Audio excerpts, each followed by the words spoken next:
but they'll remember it. Then also too, they may not remember what you say, but they do remember what you do. More than what you say.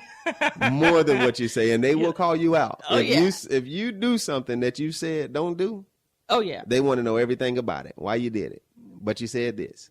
So then is it okay? Then why did you do it? It's a ton of questions. Yeah. Then we try to justify it because we got called on the carpet and we like, well, I'm the mom or I'm the parent, do what I said. Best thing you can do is just like, I surrender. That's it. That's the best thing you can do. And admit it. And I've had to do that. I've had to apologize to my kids and say, Daddy was wrong. I should not have talked to mommy like that. Not only not in front of you all, I should never talk to mommy like that. That won't happen again. Yeah. But you have to be honest with your kids and share with, just be real, man. They that. So yeah. And all of that, they know that. They know what's real and what's not. Oh yeah. No matter how young they are, they know what's real and what's not. And being honest with them, it also shapes their reality of what is truth and what is false. Because, we can also guide our kids into doing all kind of crazy stuff and they believe that it's true. But when you take the time, like you said, and you take love and you incorporate that into their heart and let them know that, hey, I'm concerned about you. I love you. I care about you. And what you do does matter. See, now we live in a society. What you do for you. I'm living my life. It's all about me. But what we do, the choices that we do make, it affects everybody. And it affects the path that each person is taking, So it just, and I'm always keeping to my, with my kids and stuff, man, because it just reminds me of the things that I would correct them about. Yeah. And they would, and they would tell me, they were like, Mama, you kicked that cat. But you told me not to kick that cat, whatever the case may be.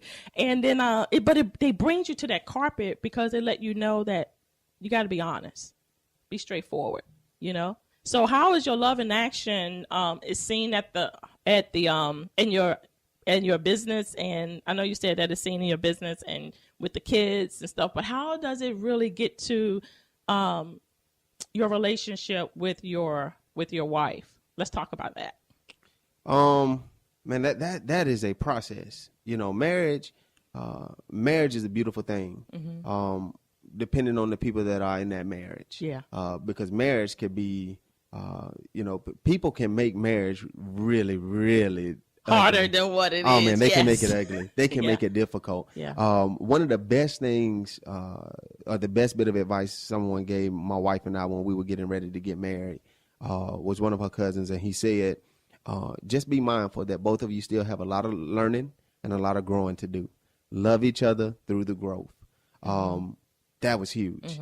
I still remember that. 8 years ago, I still remember that fresh in my mind. And I think about that because there are times where I'm growing and she's not, times where she's growing and I'm not, times where both of us are stagnant, times where both of us are growing. All of those are very crucial times. No matter where you are, it's very crucial. And it's important that both of you are mindful of that. I'm very thankful for my wife and her patience. It takes a lot of patience. What the Bible says is love covers a multitude of sins. That's unconditional love. When you're able to look beyond the faults and just love somebody, flaws and all, that is the huge thing for my wife and I. And just being able to be open and really be honest and have some of that, when we first got together, that playful love where, some things that might aggravate you because it's that one, it's funny or it's cute, and keeping that stuff in your marriage, it's an old song say same thing it took to get your baby hooked. It's going to take the same thing to keep her. You got to keep your things fresh and that same love and zeal and excitement that I had with getting her. I try and keep that same love, zeal, and excitement now with keeping her. Sometimes it gets taken for granted. Sometimes you just get the going through life and going through the motions. But the love and action for my wife is just continuing to try and be a strong man of God and understanding that before anything, if I'm going to be a good husband, I got to be a good follower of Christ. I have to be a good godly man. If I'm going to be able to lead my wife and I'm going to be able to lead my family, it's going to have to be based on the will of God. If I want it to be right, if I want it to be prosperous and fruitful.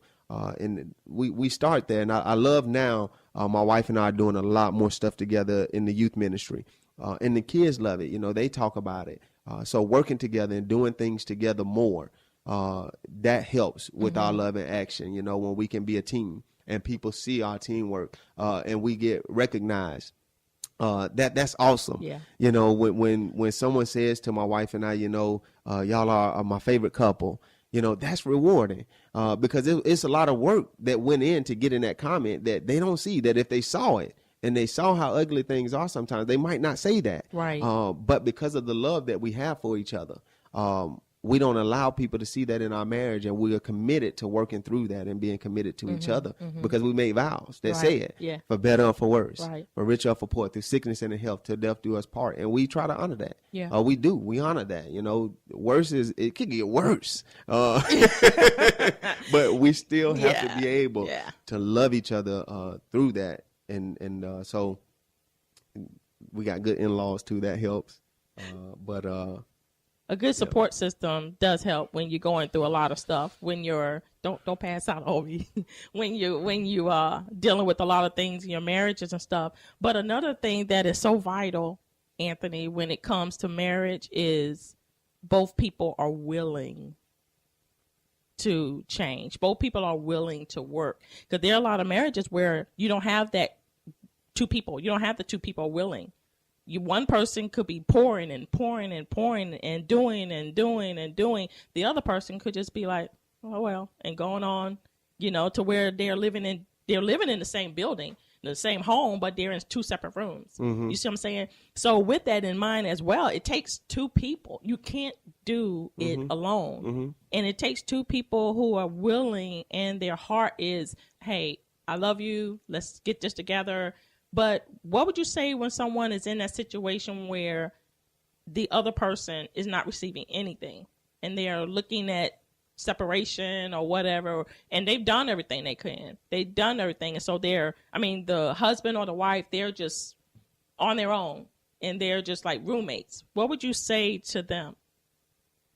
First thing I would say is pray about it. If you haven't already, and I'm assuming that when you get to that point, you have been praying. Yeah. But don't lose hope and don't lose faith in the power of prayer. If you haven't already done counseling, seek counseling. And understand that everybody's not going to view that the same way. Some people are going to be totally against going to counseling. If it worked for you, though, you keep going. Yeah. If you got to go to marriage counseling by yourself to work on and to help your marriage, you do and be committed to what you said in your vows. I believe God will honor that. We can't control another person. The only thing we can do is plant and water, and God will provide the increase. Right. And just follow the will of God.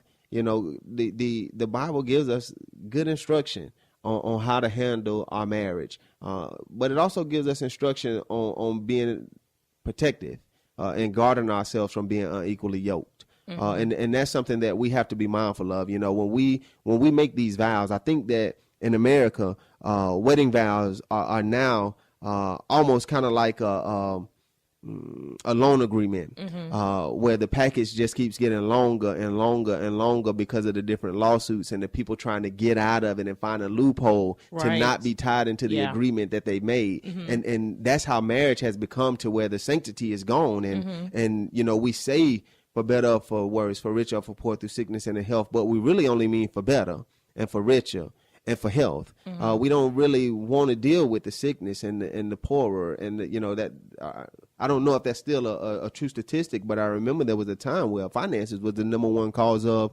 divorce. But we said in our vows, for richer or for poor. So why would we allow finances to get in the way of what we already said that we were going to work through? Right. It's really honoring those vows and understanding that commitment before you make it.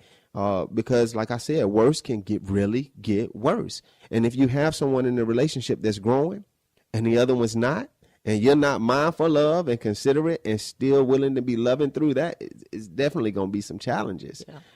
And it's going to be tough, for those marriages where you on that last leg.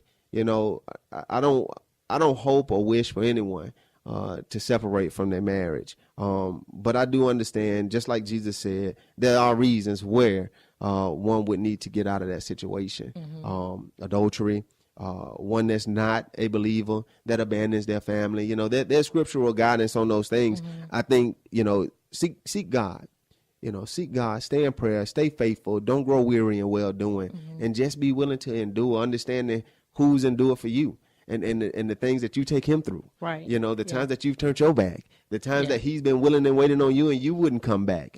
You know, be mindful of that. And when that's what drives you, and you got the right thing on the other side of that balance scale with yourself, because it can't be your spouse on the other side of that scale. It has to be Jesus. It has to be the relationship between him and God that's on the other side of that balance. And if you're putting another person over there, you're going to have a problem.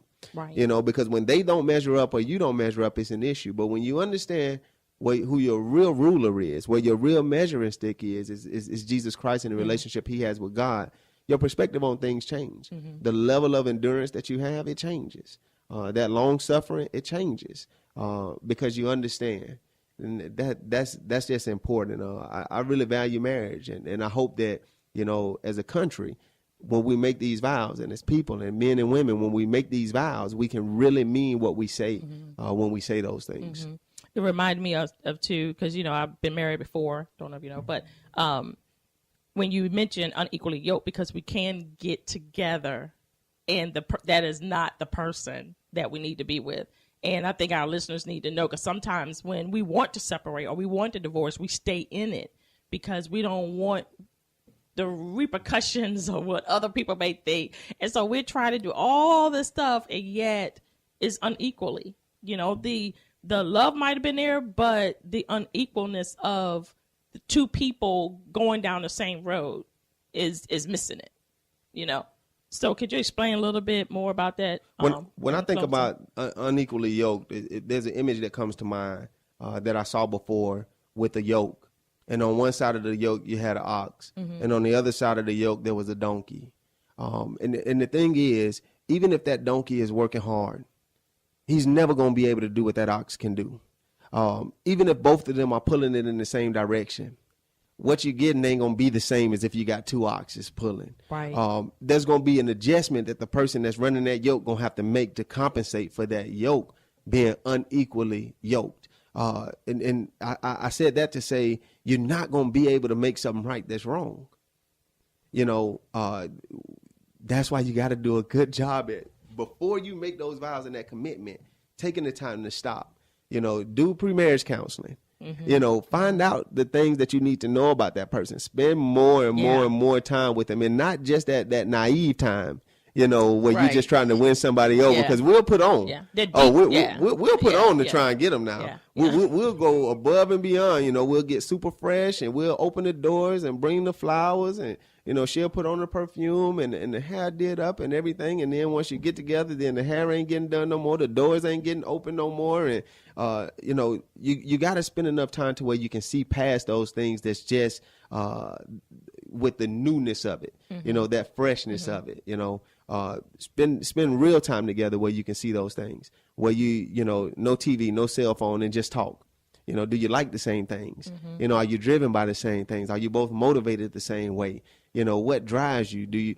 Are you both God-fearing? You know, do you even understand the significance of marriage and the institution of marriage, or are you just doing it because people say you should get married? You know, that's just like getting baptized without the understanding. It's no good, because it's all based on faith. And if you don't have the right faith, well, you know, that baptism, it was based on faith. Right. And so if the faith wasn't there, it's void. You know, that unequally yoked is really important. We got to put in more time on the front end to make sure that we don't find ourselves in that situation. And don't be naive, just afraid to be lonely. You just accept that. Right. Yeah, that is so true, because in any situation or any relationship, it takes one thing: communication. And if you don't communicate, and if you can't communicate, it's already a problem right there. Yeah. If you're not able to express how you feel. And you're right, in our society, when it comes to marriage, it's all about what you bring in. You know, now, before people marry you, they look at your credit report. They look at your bank statement. They look at all these things, and they come up with their own contract, their own vows. And it's as if they're saying, well, I'll marry you because you can offer me this. But the moment I don't get what I want, I'm out. irreconcilable. They're irreconcilable. This is like a